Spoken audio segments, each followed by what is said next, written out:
by Barry Ritholtz on the campaign trail. And in the White House, Donald Trump has warmly embraced coal.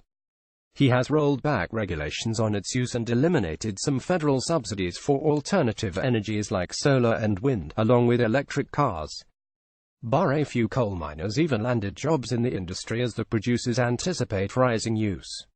Coal is back, baby, Breitbart News declared. Only not really. Sorry, the coal is not back.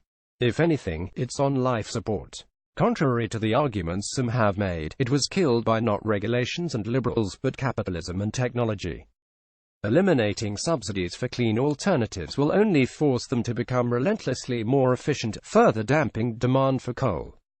King Coal, as Upton Sinclair called it in his 1917 novel about the dreadful working conditions in mines, was dominant for so long for many reasons. It is cheap. It is abundant. It is stable and unlikely to explode or catch fire. Yet, it can easily be converted into heat, light and electricity. For the better part of 3 centuries, coal was the primary energy source for industry and transportation. The rise of oil and natural gas brought closer scrutiny of the external costs of coal. It did not withstand this review well.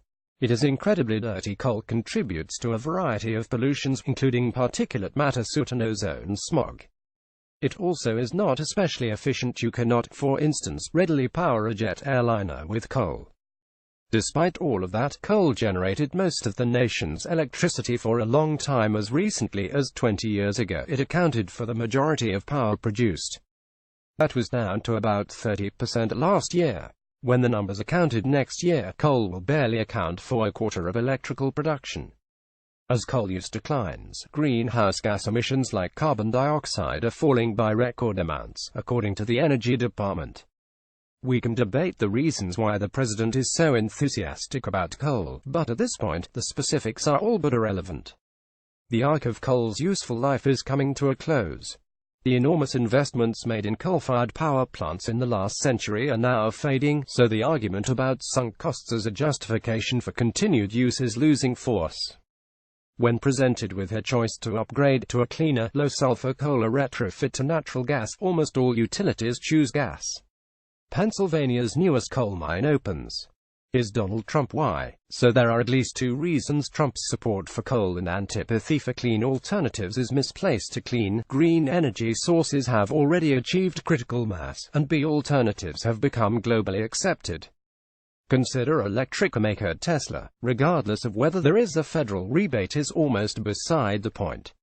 Every automaker fears the Silicon Valley upstart will bypass them. As a result, most have embarked on a huge effort to build more hybrid and/or electric vehicles.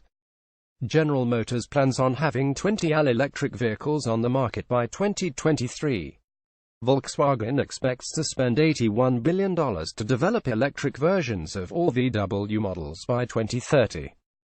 Toyota has already sold 10 million hybrid cars, and has sold almost 4 million Prius hybrid vehicles.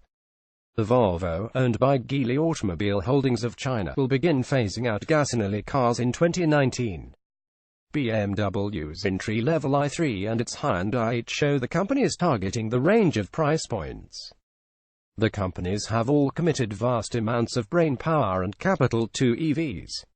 Whether the federal tax credit stays almost doesn't matter. And this is just cars. It isn't only the US.